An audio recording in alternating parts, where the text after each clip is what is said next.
नमस्कार, जय श्री राम, जय जय राजस्थान। सभी विद्यार्थियों का इस डिजिटल प्लेटफॉर्म पर स्वागत है, अभिनंदन है। आज मैं आपको करवाने जा रहा हूँ सीटी 2026 और सीटी 2026 में राजस्थान भूगोल। और राजस्थान भूगोल में आज का जो टॉपिक रहेगा हमारा वो रहेगा अपवाह तंत्र। तो यानी राजस्थान का आज आप संपूर्ण अपवाह तंत्र पढ़ांगा। और अपवाह तंत्र में बे मुख्य नदियाँ पढ़ांगा, जगह नदियाँ उद्गम स्थल भी पूछो जाए एग्जाम में, लंबाई भी पूछी जाए और नदी का बेसिन क्षेत्र भी पूछो जाए। अभी पर किसी बांध बनेड़ो है और किसी झील निकले या किसी पर्वत श्रृंखला निकले, तो ये संपूर्ण नदियाँ राजस्थान की है, वो इस एक ही क्लास में आप संपूर्ण अध्ययन करना रहा। तो आ क्लास थारे सारा के लिए बहुत महत्वपूर्ण क्लास है और एक एक नदियां के बारे में पढ़ांगा। और राजस्थान ने 3 अपवाह तंत्र में विभाजित करेड़ो है, वह 3 अपवाह तंत्र के बारे में भी आप अध्ययन करांगा। अरब सागर को किया है, बंगाल की खाड़ी में किसी नदियां गिरने लाग रही है, और आंतरिक अपवाह राजस्थान को की तरह है और कितना % इंश्योर है। तो आज इन तरह आप अपवाह तंत्र को अध्ययन करांगा। और आज की क्लास सीटी 2026 के बेस पर आधारित है और किन तरह का क्वेश्चन बन सके बेक में थारे सागे इस क्लास में साझा करूंगा। तो क्लास ने थे अंत तक देखिएगा और ज़्यादा से ज़्यादा क्लास ने शेयर करोगा, बा विद्यार्थियों ने बा थारा दोस्तों ने शेयर करोगा जगह सीटी 2026 की तैयारी लाग रहा है। तो राजस्थान ज्योग्राफी और इंडियन ज्योग्राफी है तो वह मैं कंप्लीट करवाऊंगा सीटी एग्जाम के लिए। तो आज की अपनी क्लास है वो अपवाह तंत्र की बहुत महत्वपूर्ण क्लास है और अपनी स्थानीय भाषा में आप थाने समझाना को भी प्रयास करूंगा कि किन तरह की नदियां हैं, उद्गम स्थल या मुहानो क्षेत्र किने के वहाँ पा। तो सीटी का एग्जाम है, फॉर्म भी चालन ला रहा है, तो वे भी थी फॉर्म भरवा लियो। तो आओ चला आप राजस्थान के अपवाह तंत्र के बारे में पढ़ांगा, संपूर्ण अध्ययन भी करांगा। तो लाइक कर दियो क्लास ने, और चैनल पर नया आया हो सब्सक्राइब भी कर दीजिए, कमेंट भी कर दीजिए। तो आज को राजस्थान को जो अपवाह तंत्र आप पढ़सा, और आज को जो राजस्थान को अपवाह तंत्र है वो की तरह को है। तो अगर आप देखा तो राजस्थान को अपवाह तंत्र है वो 3 भागा में बांटेड़ो है। तो थाने याद रखना है राजस्थान को अपवाह तंत्र क्वेश्चन भी पूछो जाए, राजस्थान का अपवाह तंत्र कितने भागों में विभाजित है। तो 3 भागा में विभाजित करेड़ो है। किसा किसे है 3 भाग अगर आप देखा तो 1 नंबर है अरब सागर अपवाह तंत्र, यानी अरब सागर में गिरने वाली जो राजस्थान की नदियां हैं वो अपवाह तंत्र रखा। 2 नंबर रखा बंगाल की खाड़ी को अपवाह तंत्र, यानी बंगाल की खाड़ी में जो नदियां गिरने लग रही है वो अपवाह तंत्र। और तीसरो जो अपवाह तंत्र है वो है आंतरिक जल अपवाह तंत्र को, यानी वे नदियां जगह किसी सागर या महासागर या राजस्थान बारह को नहीं प्रवाहित हुआ है परंतु राजस्थान के आंतरिक भाग में लुप्त हो जाए, तो वो है आंतरिक जल प्रवाह वाली नदियां। तो अगर आप देखा 1 नंबर अरब सागर अपवाह तंत्र की अगर बात करा, तो अरब सागर अपवाह तंत्र को जो प्रतिशत इंश्योर रखा है राजस्थान में वो है 17%। तो यानी 17% है जो राजस्थान को अपवाह तंत्र को इंश्योर रखा है अरब सागर। और इमें जो की गिरनारी जो की नदियां हैं वह है लूणी नदी, पश्चिम बनास नदी, साबरमती नदी और माही नदी। एज की 4 नदियां हैं और ये चारों की चारों नदियां हैं वो अरब सागर में गिरनारी नदियां हैं, लूणी, पश्चिम बनास, साबरमती और माही नदी। इनके बाद में 2 नंबर की नदी आवेगी वह आवेगी बंगाल की खाड़ी में गिरनारी नदियां, और इनको जो प्रतिशत इंश्योर आ गया वो है 23%। तो 23% इंश्योर आ गया बंगाल की खाड़ी में गिरनारी की नदियां हैं। और इनके अंतर्गत जो नदियां गिरे चंबल है, बनास है, बाणगंगा है और गंभीर है। तो एज की 4 नदियां हैं वो बंगाल की खाड़ी में अपवाह तंत्र बनाने वाली की नदियां हैं और 23% इंश्योर रखा है। और अरब सागर में गिरने वाली नदियां हैं वो 17% इंश्योर रखा है। तो दोनों मिला के अगर बात करा अरब सागर और बंगाल की खाड़ी की दोनों की बात करा, तो अगर कुल इंश्योर रखा है तो वो है 40% इंश्योर। तो 40% इंश्योर है वो अरब सागर और बंगाल की खाड़ी दोनों प्रतिशत बढ़ावा है। तीसरो है आंतरिक जल प्रवाह, और आंतरिक जल प्रवाह वो है 60% इंश्योर रखा है। तो 40 और 60 100% है। और इनके अंतर्गत आंतरिक जल प्रवाह में राजस्थान आप पढ़ांगा घग्गर नदी, कांतली नदी, कांकनी नदी, साबी नदी, रूपारेल नदी, मेढा लिंक नदी। तो ये नदियाँ हैं वो आंतरिक जल प्रवाह वाली नदियाँ हैं। तो थाने याद रखना, क्वेश्चन भी पूछो जावे है, बंगाल के खाड़ी में कितना प्रतिशत हिस्सा रखती है, तो 23% है। अरब सागर में कौन कौन सी नदियां गिरती है, साबरमती, माही, पश्चिम बनास, लूणी, ये भी याद रखनी है। बंगाल की खाड़ी में याद रखनी है। आंतरिक जल प्रवाह का कितना प्रतिशत हिस्सा रखती है, तो वह 60% हिस्सा रखा है। और बिंग अंतर्गत गग्गर, कांतली, कांकनी, साबी, रूपारेल, मेडा और लिंक, ये नदियां हैं जो कि आंतरिक जल प्रवाह की। तो अब आप एक नंबर जगह को अध्ययन करांगा, बे है अरब सागर का अपवाह तंत्र। और अरब सागर को अपवाह तंत्र यानी राजस्थान की वे नदियां जो कि पश्चिमी छोर पर या पश्चिम दिशा की ओर या दक्षिण पश्चिम दिशा की ओर वे नदियां, संपूर्ण नदियां अरब सागर में गिरने वाली नदियां हुए। और वे नदियां जो अपना जल है वो अरब सागर में लेके जाती है। और अरब सागर के कच्छ कारण और खंबात की खाड़ी इसमें ही आते हैं। तो कच्छ कारण है या खंबात की खाड़ी है वो किस सागर का हिस्सा है, तो वह अरब सागर का हिस्सा। अब आप देखांगा एक नंबर नदी है जिसका नाम है लूणी नदी। तो लूणी नदी के बारे में आप पढ़ांगा, जिन्हें मरुगंगा के नाम पुकारी जावे लूणी नदी ने। और लूणी नदी बहुत महत्वपूर्ण नदी है राजस्थान के अपवाह तंत्र की दृष्टियों अगर बात करा तो। और इमू क्वेश्चन है वे भी पूछा जावे लूणी नदी के बारे में। और किस तरह का क्वेश्चन बनाएगा, तो सबसे पहले आप बात करांगा उपनाम के बारे में। तो लूणी नदी को उपनाम है वो के नाम पुकारी जाए, तो इन्हें सागरमती और लवणवती, ये प्राचीन नाम इन्हें पुकारी जावे, यानी सागरमती भी कहवे और लवणवती नदी के नाम भी जानी जावे। तो याद रखियो, उपनाम है लूणी नदी का व सागरमती और लवणवती के नाम पुकारी जावे। इन बाद में अगर बात करा तो पुष्कर में ई नदी ने साकरी के नाम पुकारी जावे। तो पुष्कर की अगर बात करें तो पुष्कर में ई नदी ने साकरी के नाम पुकारी जावे। और कालिदास थे और कालिदास जी ने इस नदी को अंत सलीला नदी है वो कहा था। तो थाने याद रखना है, यानी सागरमती है या लवणवती किस नदी को कहा जाता है, इन तरह क्वेश्चन बनाएगा तो थाने लूणी नदी पर टिक करना है। पुष्कर में लूणी नदी को किस नाम से जाना जाता है, तो साकरी नदी के नाम से जाना जाता है। कालिदास ने लूणी नदी को किस नाम से पुकारा था, तो वह अंत सलीला के नाम से। इंग सागे सागे अगर बात करा उपनाम से, तो आदि मीठी और आदि खारी नदी के नाम भी इन पुकारी जावे, क्योंकि आ नाग पहाड़ों बालोतरा तक तो मिट्टी है और बालोतरा के बाद में इंगू जल है वो खारो हो जावे, परंतु आ दो भागा में विभाजित हो जावे, आदि मीठी नदी और आदि खारी नदी के रूप। इंग सागे सागे इन मारवाड़ की गंगा भी के वहाँ, तो मारवाड़ की गंगा किसे कहा जाता है या मरु गंगा के नाम से किसे पुकारा जाता है, तो वह लूणी नदी है। अब इनको पटांगा उद्गम स्थल। तो इन लूणी नदी को उद्गम है वो कठू होने लाग रहे है, तो वह नागपाड़ अजमेर शू। तो वो नागपाड़ दे देखने ला रहे हो, अजमेर में अरावली पर्वतमाला मध्य अरावली का भाग है। और इन नागपाड़ में वो आ लूणी नदी है वो प्रभावित हुए और दक्षिण पश्चिम दिशा की ओर बहती जावे और मरुस्थल में आ मुख्य भूमिका भी निभावे आपकी, और अरावली के पश्चिमी छोर से निकला। तो नागपाड़ है इसको उद्गम है जो। इंग बाद में उद्गम स्थल से सागरमती कहलाती है, यानी जठू उद्गम हुए ये नागपाड़ उद्गम होने ला रहे, उद्गम होने के बाद में आ नदी की जगह नाम पुकारे जाए बाय सागरमती के नाम। तो सागरमती के नाम पुकारे जाए। और उसके बाद में गोविंदगढ़ अजमेर में सरस्वती धारा से मिलने के बाद इसका नाम क्या हो जाए, लूणी हो जाए। तो यानी गोविंदगढ़ जब अजमेर आए और अजमेर में इन अटैक सरस्वती धारा बहे और सरस्वती धारा में आगे मिले, तो ई नदी को नाम परिवर्तित हो जाए और सागरमती ई नदी को नाम है वो लूणी पड़ जाए। तो याद रखियो, उद्गम स्थलों ई नदी ने सागरमती के नाम पुकारी जाए। और उद्गम सागरमती नदी के बाद में गोविंदगढ़ जी अजमेर में भटे इन्हें सरस्वती धारा मिले, भटे इनमें लूणी नदी ने पुकारी जाए। तो अलग अलग इनका नाम है। गोविंदगढ़ के पास में कौन सी जल धारा मिलती है, तो वह सरस्वती धारा, और किस नाम से जाना जाता है, तो वह लूणी नदी के नाम से।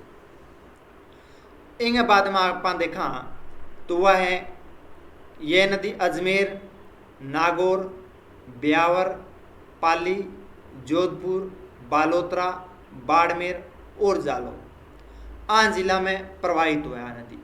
तो आ नदी अजमेर निकले और अजमेर के बाद में नागौर में जावे, नागौर के बाद में ब्यावर में जावे, ब्यावर के बाद में पाली, जोधपुर, बालोतरा, बाड़मेर और जालौर आ जिला में बहती हुई कच्छ गहरन में अरब सागर को जो भाग है कच्छ गोरन है भी में जा गया नदी गिर जावे या लुप्त हो जावे। तो आ लूणी नदी और लूणी नदी के बारे में थाने संपूर्ण बताई। आगे भी आप लूणी नदी के बारे में महत्वपूर्ण विशेषता भी पढ़ांगा कि विशेषता है लूणी नदी। एज का है वे नोट कर लियो था नोटबुक में और बढ़िया तरीका रिविजन लगाओ। अब आप पढ़ांगा लूणी नदी का महत्वपूर्ण तथ्य के हैं। अगर लूणी नदी के बारे में महत्वपूर्ण तथ्य की आप बात करा तो लूणी नदी की अगर कुल लंबाई की बात करा तो 495 किलोमीटर है। तो याद रखना है लूणी नदी की कुल लंबाई कितना किलोमीटर है, तो 495 किलोमीटर लूणी नदी की लंबाई है। इंग सागे सागे राजस्थान में अगर लंबाई की बात करा तो 330 किलोमीटर है। क्यों? आ नदी जब अजमेर निकलने के बाद में, नागपाड़ू निकलने के बाद में 330 किलोमीटर राजस्थान में प्रवाहित हुआ है और राजस्थान के बाद में आ दक्षिणी पश्चिम प्रवाहित हुआ तो भाग गुजरात में चली जाए। तो वो भाग गुजरात को आ गयो और आ राजस्थान है। तो 330 किलोमीटर राजस्थान में प्रवाहित हुआ है और इंग बाद में शेष भाग है वो गुजरात में प्रवाहित हुआ है। तो 495 कुल लंबाई है और 330 किलोमीटर है राजस्थान में की लंबाई है। इंग सागे सागे पश्चिमी राजस्थान की एक प्रमुख नदी मानी जाए। तो मुख्य नदी है पश्चिमी राजस्थान की लूणी नदी और लूणी नदी का प्रवाह क्षेत्र है बिनके केवा गोडवाड़ प्रदेश के नाम जानू जावे। ये नागौर पाली का ये वो जो क्षेत्र है वो गोडवाड़ प्रदेश को क्षेत्र है। ये कारण ये नदी का भाव क्षेत्र है या बेसिन क्षेत्र है। तो ये प्रदेश ने लूणी नदी ने गोडवाड़ प्रदेश के नाम पुकार्यो जावे। तो याद रखना है किस नदी को गोडवाड़ प्रदेश के नाम से पुकारा जाता है या प्रवाह क्षेत्र है तो वो लूणी नदी को कहा जाता है। इंग सागे सागे आप चर्चा करांगा। इस बेसिन के पूर्व में पाली में स्थित पहाड़ियों को काला भूरा डूंगर के नाम जानू जावे। तो यानी इस नदी को जो बेसिन क्षेत्र है और पाली जिलो है और पाली जिले में जो पहाड़ियां हैं बाने कला भूरा डूंगर के नाम पुकारी जाए। तो याद रखियो कला भूरा डूंगर के नाम पुकारी जाए। वो पाली जिलो है देखने ला रहे वो पाली जिलो है। तो ये पाली जिले में बड़े पहाड़ियां क्षेत्र है इंग बेसिन क्षेत्र में लूणी नदी है। तो ये कारण अटच की पहाड़ियां बाने कला भूरा डूंगर के नाम पुकारी जाए। तो याद रखना कला भूरा डूंगर की पहाड़ियां कहाँ है? पाली में। किस नदी के बेसिन में? तो वह लूणी नदी के बेसिन में। इंग सागे सागे अगर आप चर्चा करा तो आ राजस्थान के संपूर्ण अपवाय क्षेत्र का 10.4% है वो भाग लूणी नदी बेसिन का है। यानी राजस्थान को कुल अपवाय तंत्र है और कुल अपवाय तंत्र के जो लूणी नदी हिस्सो है वो है 10.4% हिस्सो है। तो 10.4% जो भाग है वो लूणी नदी अकेले का है। अब आप और देखा तो बालोतरा कस्बा है वो लूणी नदी के पेटे से नीचे बसा है। इसलिए अरावली की पुष्कर पहाड़ियों में अधिक वर्षा होने पर बालोतरा में बाढ़ की संभावना होती है। तो वो क्वेश्चन याद रखना है। क्वेश्चन पहला पूछो भी गए हुए कि अगर अजमेर में पुष्कर की पहाड़ियों में अधिक वर्षा होती है तो किस क्षेत्र में बाढ़ की स्थिति बन जाती है? तो वो है बालोतरा। और बालोतरा जिले की बात करें तो बालोतरा न्यू जिलो है वो बालोतरा जिलो जो बाड़मेर अलग होड़ो है और न्यू जिलो बनाएड़ो है। तो अगर पुष्कर में सबसे ज़्यादा वर्षा हुआ इन क्षेत्र में वर्षा हुआ तो ये नदी में पानी है वो सबसे ज़्यादा प्रवाहित होना आ जाए और आ नदी उफान पर आ जाए। तो आज की बालोतरा है वो इन पेटो यानी जो नदी को तलीय भाग है भी ज़्यादा निचाई में गहराई में बसेड़ो शहर है। तो ये कारण बालोतरा में सबसे ज़्यादा पहले किया जाए बाढ़ की संभावना बनी रहे। तो खतरा बने रहे जब पुष्कर में अधिक वर्षा होगी तो बालोतरा में खतरा बना रहता है। अब आप पढ़ांगा लूणी का जल है वो बालोतरा के बाद क्या हो जाता है? खारा हो जाता है। क्योंकि बालोतरा है और बालोतरा के बाद में जब लूणी नदी बहती है तो यहाँ पर अम्लीय मृदा और लवणीय मृदा अधिक होती है। इस कारण यहाँ का जल है वो क्या हो जाता है? खारा हो जाता है। तो तने याद रखना है बालोतरा के बाद में जल है वो खारा हो जाए। इन कारण इन नदी ने आधी मीठी और आधी खारी नदी के नाम जानू जावे। सांचौर जालोर में इसे रेल या नाड़ा कहते हैं। तो सांचौर जालोर और जालोर जिलो वो है और जालोर जिले में सांचौर है और आ नदी की प्रवाहित हुआ है सांचौर में। तो इन नदी ने रेल या फिर नाड़ों के नाम पुकारी जावे। तो रेल या नाड़ा कहवे। पाली बालोतरा में रंगाई छपाई उद्योगों के कारण लूणी नदी का जल है वो प्रदूषित हो रहा है। यानी बालोतरा और पाली यहाँ दोनों जिला में रंगाई छपाई का उद्योग है वह सबसे ज़्यादा है। और रंगाई छपाई उद्योग सबसे ज़्यादा होने के वजह बठू निकलने वाले वहाँ उद्योगों जो गंदो जल निकले वो नदियाँ में है वो प्रवाहित हो जाए। तो ये कारण लूणी नदी को जल है वो लगातार है प्रदूषित होते रहे, यानी दूषित प्रदूषित खराब हो जाए जल, तो पीने योग्य जल है वो नहीं रहता है। तो आ लूणी नदी के महत्वपूर्ण तथ्य है। अब आप पटांगा लूणी नदी की सहायक नदियाँ। तो लूणी नदी की अगर आप सहायक नदियाँ के बारे में देखा तो लूणी नदी की बहुत सारी सहायक नदियाँ हैं। अगर बात करें तो लीलड़ी है, जवाई है, जोजड़ी है, सगाई या सागी है, सूकड़ी है, मीठड़ी है, बांडी है और गुइया। एज की नदियाँ हैं वे लूणी नदी की सहायक नदियाँ हैं, यानी लीलड़ी, जवाई, जोजड़ी, सगाई या सागी, सूकड़ी, मीठड़ी और बांडी, गुइया, ये लूणी नदी की सहायक मुख्य नदी है। तो आप एक एक के बारे में अध्ययन कर सा। तो पहला है लीलड़ी नदी। अगर लीलड़ी नदी की बात करें एक नंबर, तो इंगो जो उद्गम हुआ है वह जवाजा ब्यावर, जो न्यू जिलो है जवाजा ब्यावर, और ब्यावर जिला इंगो उद्गम स्थल है मान्यो जावे। तो लीलड़ी नदी को उद्गम है वो कठू है अठू है ब्यावर जवाजा। इंग बाद में जोजड़ी नदी की अगर बात करा तो इंगो जो उद्गम हुआ है वो है पोडलू गांव नागौर। तो पोडलू गांव नागौर है वो जोजड़ी नदी को उद्गम स्थल है मान्यो जावे। तो जोजड़ी नदी को उद्गम स्थल है वो कठू है, तो वह पोडलू गांव है नागौर मान्यो जावे। इंग बाद में लूणी की एकमात्र सहायक नदी है जोजड़ी, जो दाई ओर से मिलती है। तो थाने याद रखना है लूणी नदी की कौन सी एकमात्र नदी है जो दाई ओर से मिलती है, तो वह जोजड़ी नदी। तो दाएं और बाएं अन्य सभी नदियां हैं वो बाएं ओर से मिलती है, पर तो जोजड़ी जो नदी है वो दाईं ओर से ही मिलती है। तो याद रखना है दाईं ओर से मिलने वाली नदी किसी है जोजड़ी नदी, जिनको उद्गम नागौर हुआ है। और अरावली की पहाड़ियों से ये नदी नहीं निकलती है। तो आप ये चीज़ याद रखनी है, आ नदी पहाड़ियों अरावली को पहाड़ियों में नागौर में विस्तार कोनी, तो इन कारणों अरावली की पहाड़ियों इन नदी को उद्गम कोनी हुआ है। तो पोडलू गांव नागौर हुआ उद्गम, और आ दाई ओर मिलना नदियाँ और अरावली की पहाड़ियों कोनी निकले। अब है सूकड़ी नदी। और आप सूकड़ी नदी की अगर बात करा तो इंगो जो उद्गम हुआ है वो है देसूरी पालियों। तो देसूरी पालियों है वो सूकड़ी नदी को उद्गम हुआ है, और समदड़ी बालोत्रा से पहले लूणी नदी में मिलती है। तो समदड़ी है बालोत्रा यूँ पहला है बालूणी नदी में आ सूकड़ी नदी को संगम हुआ है, और ई नदी पर बांकली बांध बनाए हुए हैं। तो बांकली बांध कौन सी नदी पर बनाया गया है, तो सूकड़ी नदी पर है, और जो बांकली गांव जालोर में बनाया गया है। तो बांकली गांव जालोर में है वो बांकली बांध है सूकड़ी नदी पर बनाएड़ो है। और आ एक लूणी नदी की सहायक नदी है जिनको उद्गम है देसूरी पाली हुआ है, और आ समदड़ी बालोत्रा में लूणी नदी में मिल जाओ। तो ये सहायक नदियां हैं तीन, ए डालियो। आगे नेक्स्ट आप और पढ़ांगे सहायक नदियाँ, अथा नोटबुक में बढ़िया तरीका नोट्स बना लो। आज तक क्लास ने लाइक कौन करी थी तो लाइक कर दो जल्दी, सब्सक्राइब भी कर दो और शेयर भी करो ज़्यादा से ज़्यादा। कमेंट करके भी बताओ क्लास ताने के तरह क्यों लगी, तारा क्लास समझ में आवे या कौन नहीं आवे। इंग सागे अगर बात करा तो राजस्थान को अपवाय तंत्र के बारे में क्वेश्चन भी थे डाल सको, तो मैं तना आंसर भी दूंगा। अब आप नेक्स्ट सहायक नदियाँ के बारे में चला लूणी की। तो लूणी की और भी सहायक नदियाँ हैं, बांगो भी आप विस्तारों पढ़ांगा।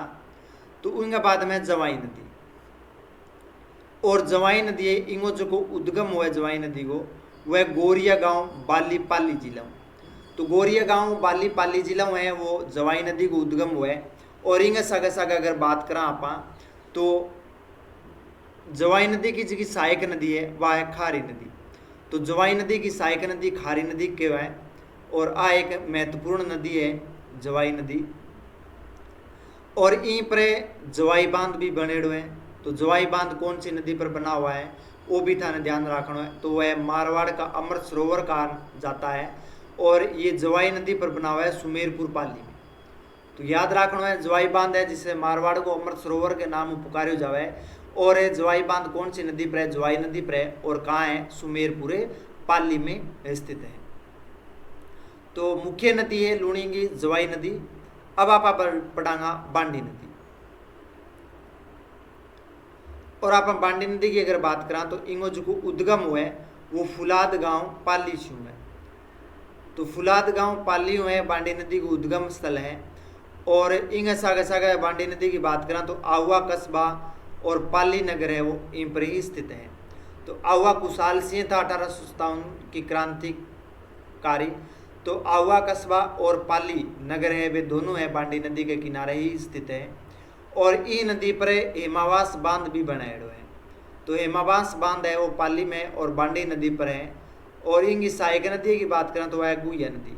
तो ते देखने ला रहे हो आ बांडी नदी है और इंगी सहायक नदी आ है गुया नदी।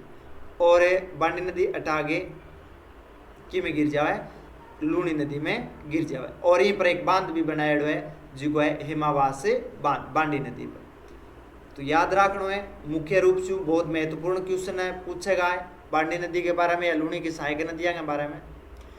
इंग बाद में सागी नदी। और सागी नदी की अगर बात करें तो इंगो जो उद्गम हुआ है वो है जसवंतपुरा की पहाड़ियां जालोर से। और जसवंतपुरा की पहाड़ियां जालोर इंगो उद्गम हुआ है सागी नदी को। और उद्गम होने के बाद में सागी नदी है वो किसी नदी में मिल जाए? लूणी नदी में मिल जाए। तो बहुत महत्वपूर्ण क्लास है ये आप सभी के लिए, अपवाय तंत्र के लिए। तो सागी नदी जसवंतपुरा की पहाड़ियों से इसका उद्गम होता है और जालोर जिले से उसके बाद में ये लूणी नदी में मिल जाती है। तो लूणी की सहायक नदी है सागी नदी।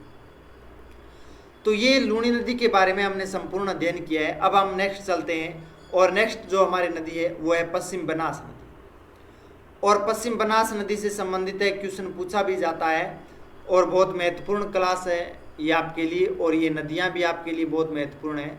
तो पश्चिम बनास की अगर बात करा तो पश्चिम बनास नदी को जो उद्गम हुआ है वह सनवारा की पहाड़ियाँ सिरोही जिला में। तो सनवारा की पहाड़ियाँ सिरोही जिला में उद्गम हुए गो एज की आप देखने ला रहे हैं सनवारा की पहाड़ियाँ हैं। और सनवारा की पहाड़ियाँ हुए हैं वो पश्चिम बनास नदी को उद्गम हुए गो इंद्रियों। तो पश्चिम बनास नदियों का उद्गम कहाँ से होता है क्वेश्चन पूछा भी जाता है। तो वह सनवारा की पहाड़ियाँ सिरोही जिले से।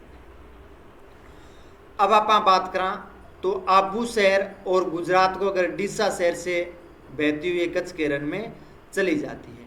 अगर आप बात करें राजस्थान में आबू शहर है और गुजरात को जो डीसा शहर है दोनों पश्चिम बनास नदी के किनारे बसेड़ है। और पश्चिम बनास नदी आज दोनों नगरों के बीच गुजरने के बाद में कच्छ के रण में जाके लुप्त हो जाए या गिर जाए। इन सहायक नदियों की बात करें तो सुकली और सिपू ये दोनों सहायक नदियाँ हैं पश्चिम बनास की। तो पश्चिम बनास की दो सहायक नदियाँ मुख्य नदियाँ हैं। और इन दोनों में से अगर बात करें तो पहली है सुकली नदी और दूसरी है सिपू नदी। अब आप देखा पश्चिम बनास बांध भी बना हुआ है इस नदी पर और किस जिले में बनाया गया है तो वह सिरोही जिले में। तो सिरोही जिले में पश्चिम बनास नदी पर पश्चिम बनास बांध भी बनाया गया है। तो सिरोही जिले को पेयजल और सिंचाई व्यवस्था के लिए जल है वो उपलब्ध करवाती है पश्चिम बनास बांध है वो इस नदी पर बनाया गया है सिरोही।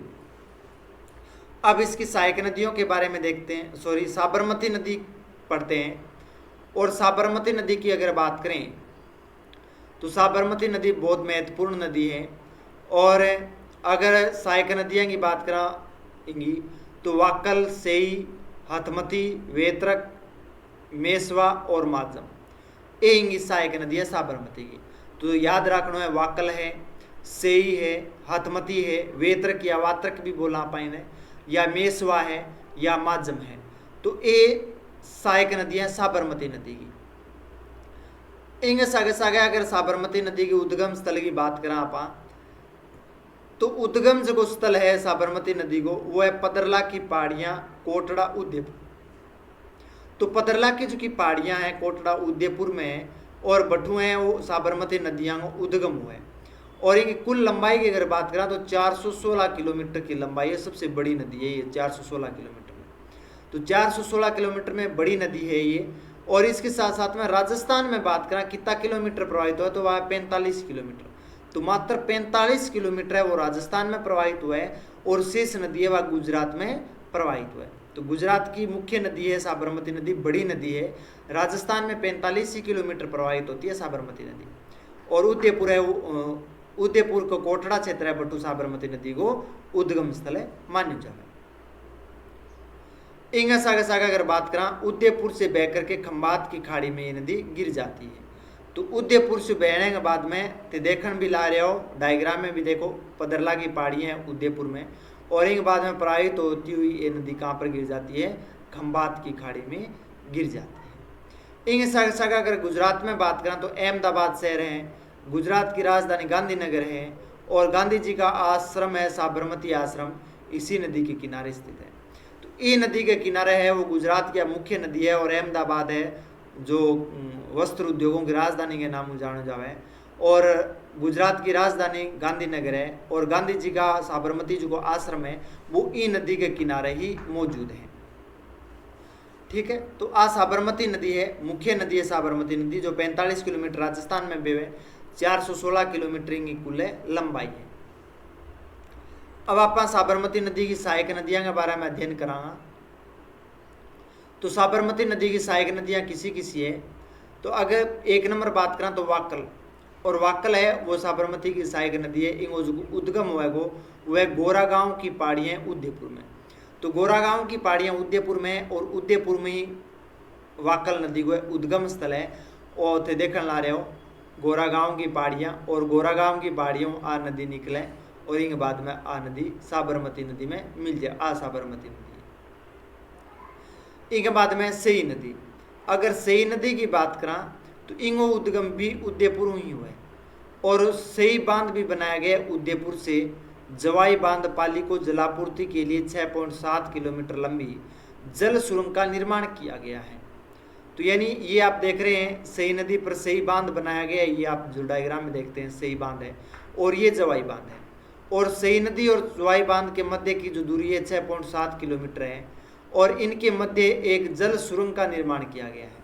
तो जल सुरंग बनाई है, और सही बांध है वो जवाई बांध ने जलापूर्ति है वो पूरी करवाए इन सुरंग के माध्यमों। तो याद रखियो, जवाई बांध को जलापूर्ति किस बांध से मिलता है, या जल किस बांध से आता है, तो वह सही बांध से। कौन सी नदी पर बना है, सही नदी पर बना हुआ है। जवाई बांध कौन सी नदी पर है, तो वो जवाई नदी पर है, सुमेरपुर पाली। तो आ महत्वपूर्ण नदी है, मुख्य नदी है। क्वेश्चन है वो पूछो भी जाए साबरमती नदी के संबंधित। अब आप नेक्स्ट चला तो वह है माही नदी। और माही नदी की अगर बात करें, आप अरब सागर में गिरने वाली नदी है, राजस्थान की पश्चिम प्रवाहित होने वाली नदी है। इंगो जो को उद्गम स्थल की बात करा, अब आप पढ़ी यहाँ साहब पश्चिम बनास है, साबरमती है या लूणी है, पर सारा उद्गम राजस्थान हुई है। पर तो माही नदी को जो उद्गम है वो मध्य प्रदेश के धार जिला के मिंडा गांव पंचायत की अमेरू पहाड़ी की मेहद झील से होता है। तो अमरू की पहाड़ियाँ देखने ला रहे हो, 8 है मेहद झील, और मेहद झील हुए मध्य प्रदेश से, और मध्य प्रदेश की मेहद झील से माही नदी का उद्गम स्थल है। तो याद रखना है माही नदी का उद्गम कठू है, मध्य प्रदेश जिला हुआ है, और वहाँ का मिंडा ग्राम है, और मिंडा ग्राम की पंचायत के अमेरू पहाड़ी, और अमेरू पहाड़ी के पास में मेहद झील। तो मेहद झील है माही नदी को उद्गम स्थल है। इन के उपनाम पुकारी जावे नदी ने, माही नदी ने। तो अगर राजस्थान में उपनाम की बात करा तो इन आदिवासियों की गंगा केवा, क्योंकि पश्चिमी राजस्थान में आदिवासी जनसंख्या सर्वाधिक है। तो जैसे भील, मीणा, ग्रासिया है वो सबसे ज़्यादा है। तो डूंगरपुर और बांसवाड़ा जिला में आ नदी जब प्रवाहित हुए बा आदिवासी क्षेत्र में, तो इन कारण आदिवासियों की गंगा के नामों जान जावे। इन बाद में वागड़ की गंगा, और वागड़ की गंगा क्यों कहवा, क्योंकि डूंगरपुर, बांसवाड़ा, प्रतापगढ़ का जो क्षेत्र है वो वागड़ क्षेत्र है, इन कारण बट नदियाँ प्रवाहित हो तो वागड़ की गंगा के नाम कहा। कांठल की गंगा, बांसवाड़ा और प्रतापगढ़ का क्षेत्र है वो कांठल क्षेत्र है, और वहाँ से ये नदी प्रवाहित होती है, इस वजह से आने के वहाँ कांठल की गंगा के नाम पुकारी जावे। इंग आगे अगर बात करें दक्षिणी राजस्थान की सवर्ण रेखा के नाम पुकारे जावे। तो दक्षिणी राजस्थान या मुख्य नदी है, बड़ी नदी है, इन कारण इन दक्षिणी राजस्थान की सवर्ण रेखा के नाम पुकारी जावे। अगर बात करा कुल लंबाई की तो माही नदी की कुल लंबाई 576 किलोमीटर है, 576 है। तो 576 किलोमीटर माही नदी की कुल लंबाई है। और राजस्थान में अगर लंबाई की बात करा तो 171 किलोमीटर है। तो याद रखना है, राजस्थान में है वो माही नदी की लंबाई कितनी है, 171 किलोमीटर है। और आ एकमात्र ऐसी नदी है जो कि उल्टे यू आकृतियों में और कर्क रेखा ने 2 बार पार करें। और इन कुल लंबाई है 576 किलोमीटर है। मध्य प्रदेश, राजस्थान और गुजरात तीनों राज्यों में आ नदी प्रवाहित हुआ है। तो आ नोट कर लो। अब माही नदी प्रवाह की बात करा और विशेषता की बात करांगा आप। माही नदी के विशेषता रखा है और क्वेश्चन भी है वो पूछो जावे है। हर एग्जाम में माही नदियों क्वेश्चन आवे। तो आप थारे सीटी क्लास के लिए माही नदी बहुत महत्वपूर्ण क्लास है। तो राजस्थान का प्रवेश, और राजस्थान में अगर प्रवेश की बात करा माही नदी की तो खादू गांव बांसवाड़ा, और खादू गांव बांसवाड़ों में वह प्रवेश करेगी। ते अठ देखने ला रहे हो, मेद झील निकलने के बाद में राजस्थान में जो प्रवेश करेगी खादू गांव बांसवाड़ा। तो खादू गांव बांसवाड़ा है वो राजस्थान में प्रवेश करेगी। इन बाद में अगर बात करा तो बांसवाड़ा, प्रतापगढ़ और डूंगरपुर में बहती हुई खंबात की खाड़ी यानी अरब सागर में जाती है। तो यानी आ नदी मेद झील निकलने के बाद में राजस्थान के उत्तर में, फिर पश्चिम में मुड़ती है, फिर दक्षिण में मुड़ती है, उसके बाद में गुजरात में चली जाए और गुजरात में उठा के खंबात की खाड़ी में नदी गिर जाए अरब सागर में। इंग सागर बात करा, राजस्थान की एकमात्र नदी जिसका प्रवेश व निकास दक्षिण दिशा की ओर है। तो अगर प्रवेश की बात करा राजस्थान में वो दक्षिण हुआ है और वापस निकले भी तो वह भी दक्षिण की ओर ही निकले। तो राजस्थान की एकमात्र नदी है जिसका प्रवेश भी दक्षिण से और वापस निकास भी दक्षिण से ही होता है। और ये क्वेश्चन पूछा भी जाता है। अब आप बात करांगा माही नदी उल्टे यू आकार में बहती है। तो आप देखने ला रहे हैं उल्टे यू आकृति में वो माही नदी का बहाव क्षेत्र है इंद्रियों। तो उल्टे यू आकृति में बह है राजस्थान में और कर्क रेखा को 2 बार काटती है। एक बार जब माही नदी राजस्थान में प्रवेश करती है और यहाँ से कर्क रेखा को काटती है और दूसरी बार वापस निकलती है तो यहाँ पर कर्क रेखा को पार करती है। तो इस कारण कर्क रेखा को 2 बार पार करने वाली जो नदी है वो है माही नदी। और इसके प्रवाह के मैदान को प्रतापगढ़ में कांठल का मैदान कहा जाता है। तो कांठल को मैदान है कटगे प्रतापगढ़ में केवे वह बांसवाड़ा में 56 का मैदान के नाम से जानो जावे। तो प्रतापगढ़ में कांठल को मैदान और प्रतापगढ़ और बांसवाड़ा में दोनों में अगर बात करें तो 56 को मैदान के नाम पुकार जावे माही नदी के बेसिन क्षेत्र ने। इंग अगर बात करा तो आ डूंगरपुर और बांसवाड़ा दोनों जिला की सीमा बना है। तो डूंगरपुर और बांसवाड़ा दोनों जिलों की सीमा कौन सी नदी बनाती है तो वह है माही नदी। और ये 3 राज्यों मध्य प्रदेश, राजस्थान और गुजरात में बहती है। तो 3 राज्यों में नदी बेवे है। इंग सागे बात करा तो वेणेश्वर डूंगरपुर, गलियाकोट डूंगरपुर माही नदी के किनारे ही स्थित है। वेणेश्वर जो तीर्थ स्थल है आदिवासियों का तीर्थ स्थल वो माही नदी के किनारे है। और इंग सागे गलियाकोट भी बात करा तो वो भी डूंगरपुर में। सोम, माही और जाखम नदियों के त्रिवेणी संगम वो है वेणेश्वर, नवाटापुरा गांव डूंगरपुर में।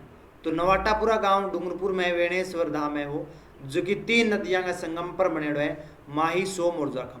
तो माही नदी आते देखने ला रहे हो बड़ी नदी माही नदी है। बिंग बाद में आ सोम नदी आवे और आ जाखम नदी आवे और तीना गोट संगम हुआ है नवाटापुरा गांव डूंगरपुर में। तो अटा आदिवासियों को तीर्थ स्थल है वेणेश्वर तीर्थ स्थल। तो वेणेश्वर तीर्थ स्थल कौन कौन सी नदियों के संगम पर है तो थाने याद रखना है सोम, माही और जाखम नदियां के संगम पर स्थित है नवाटापुरा गांव में। अब आप देखा माही नदी पर किसा किसा बांध बने है और वे बांध कौन से बांध हैं। अगर आप बात करा माही नदी पर बांध किस तरह से बनाए गए और कौन कौन से हैं, राजस्थान में कौन कौन से हैं। 1 नंबर है माही बजाज सागर बांध। और माही बजाज सागर बांध है वो बोरखेड़ा बांसवाड़ा में है। तो बोरखेड़ा बांसवाड़ा में है माही नदी पर जो बांध बनाया गया है। और इंगे सागर राजस्थान का सबसे लंबा बांध की अगर बात करें 3109 मीटर लंबा है। तो माही बजाज सागर बांध राजस्थान में, और राजस्थान में बांध की लंबाई की बात करें तो 3109 मीटर इसकी लंबाई है। और ये राजस्थान का सबसे लंबा बांध है माही बजाज सागर बांध। और इसके में विद्युत जो उत्पादन होता है वो होता है 140 मेगावाट विद्युत उत्पादन। तो याद रखना है विद्युत उत्पादन की तो है 140 मेगावाट हुआ है। और उद्घाटनकर्ता कौन थे उस समय? 1 नवंबर 1983 को इसका उद्घाटन किया गया था। उस समय प्रधानमंत्री थी इंदिरा गांधी, और इंदिरा गांधी के समय यहाँ का उद्घाटन किया गया था 1 नवंबर 1983 को। तो माही बजाज सागर बारे में याद रखना है। बोरखेड़ा बांसवाड़ा में बनाया गया है। किस नदी पर है? माही नदी पर है। और ये राजस्थान का सबसे लंबा बांध है, 3109 मीटर इसकी लंबाई है। विद्युत उत्पादन कितना होता है? 140 मेगावाट। उद्घाटन कब हुआ था? 1 नवंबर 1983 को हुआ था, इंदिरा गांधी के द्वारा किया गया था। अब 2 नंबर है कागदी पिकअप बांध। और कागदी पिकअप बांध की अगर बात करा तो आ कागदी गांव बांसवाड़ा में बनेड़ो है। तो कागदी पिकअप बांध कट बनेड़ो है? कागदी गांव है बांसवाड़ा में। 3 नंबर है कंडाना बांध। और कंडाना बांध कट है? रामपुर गुजरात में है। तो कंडाना बांध रामपुर गुजरात में है। याद रखना माही नदी पर है। तो माही नदी पर 3 बांध है, माही बजाज सागर बांध, कागदी पिकअप बांध जो कागदी गांव बांसवाड़ा में है, और कंडाना बांध की अगर बात करा तो वो गुजरात में। तो राजस्थान में 2 है और 1 गुजरात में कंडाना बांध। तो नोटबुक में नोट कर लियो और याद भी हो जाएगा तारा। ये तो ज़्यादा हार्ड भी कोनी, 2 बार पढ़ोगा इतना नहीं याद हो जाओगा। अब आप माही नदी की सहायक नदियाँ के बारे में पढ़ांगा। माही नदी की किसी किसी सहायक नदियाँ हैं तो इराऊ, ईरू, एराव, भादर, मोरेन, सोम और जाखम, ये सब सारी की सारी नदियाँ हैं वो माही नदी की सहायक नदियाँ हैं। ईरू है, इराऊ है, एराव है, भादर है, मोरेन, सोम और जाखम। इनके बाद में माही नदी के बाईं ओर किनारे से मिलने वाली जो नदी है अनाज, चाप और हरण, ये नदियाँ बाईं ओर से मिले और ये नदियाँ सारी दाईं ओर से मिले।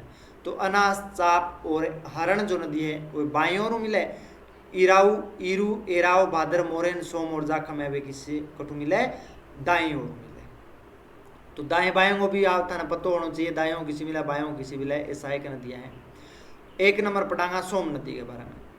इंगो अगर उद्गम स्थल की बात करा तो बिछा मेड़ा की पहाड़ियों में उद्गम हुआ है ऋषभदेव उदयपुर से, और सोमनाथ मंदिर डूंगरपुर में स्थित है। और सोमनाथ मंदिर इसी नदी के किनारे स्थित है, सोम नदी के किनारे। और सोम कमला अम्बा बांध भी डूंगरपुर में स्थापित है। तो सोम कमला अम्बा बांध है वो कौन सी नदी पर है? सोम नदी पर है। और सोमनाथ मंदिर कौन सी नदी पर है? सोम नदी पर है, डूंगरपुर में है।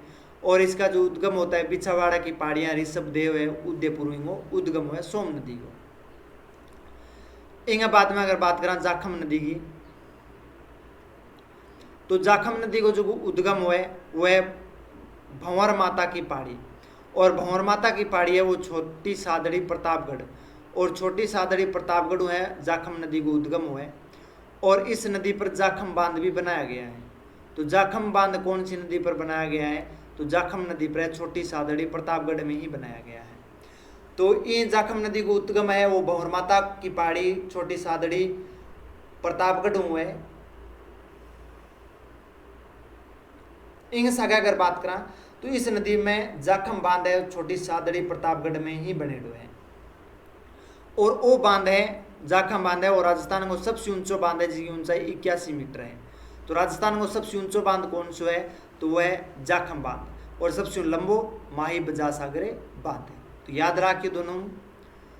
तो ये अपनी बे नदियाँ ही जबकि संपूर्ण नदियाँ राजस्थान की अपवाह तंत्र की 17% हिस्सों रह गए और राजस्थान के पश्चिमी क्षेत्र में प्रवाहित हुए, और संपूर्ण नदियाँ अरब सागर में है वो गिरेगी। अब अपन नेक्स्ट क्लास में पढ़ांगा 2 नंबर जो पार्ट में ले गया हूँ बे नदियाँ होगी बंगाल की खाड़ी में गिरना नदी। तो बंगाल में खाड़ी में कौन कौन सी नदियाँ गिरती है और 23% जो हिस्सा रखती है अपना, तो उन नदियों के बारे में पढ़ेंगे। ये आपको क्लास है जो अरब सागर में गिरने वाली जो नदियाँ हैं चारों की चारों, उनकी सहायक नदियाँ हैं, कहाँ से उद्गम होता है, वो कहाँ मुहाना क्षेत्र है, और इनकी सहायक नदियाँ कौन कौन सी है, दाएं ओर से कौन सी नदियाँ मिलती है, बाएं ओर से कौन सी नदियाँ हैं, कौन से बांध बनाया गया है, किस झील से निकलती है। तो इनके बारे में मैंने संपूर्ण अध्ययन करवाया है इस क्लास में। तो आप सभी इनके नोट्स बना लीजिए, 2 बार रिविजन कर लीजिए। आपका सीटी एग्जाम में क्वेश्चन मुख्य रूप से 3 से 4 क्वेश्चन है वो राजस्थान अपवाह तंत्र से पूछे जाते हैं। तो ये क्लास आप सभी के लिए मोस्ट इम्पोर्टेंट क्लास है। और आपने अंत तक देखा है, इनके लिए आप सभी का तहे दिल से धन्यवाद। और मैं आशा करता हूं कि आपका इस डिजिटल प्लेटफॉर्म पर है इसी तरह से सहयोग है वो बना रहे, प्यार बना रहे। आप लाइक कर दीजिए, कमेंट कीजिए और ज़्यादा से ज़्यादा है वो शेयर कर दीजिए। और चैनल पर मेरे नए आए हैं तो आप सब्सक्राइब कर दीजिए और बेल आइकन का घंटा भी प्रेस कर दीजिए, तब भी मैं अपलोड करता हूँ क्लास तो आप सबसे पहले आपके पास में पहुँच सके। तो मैं आशा करता हूँ और मुझे विश्वास है कि आप ये कार्य करोगे। इसी आशा और विश्वास के साथ सभी का तहे दिल से धन्यवाद। जय हिंद, जय भारत, बहुत बहुत धन्यवाद।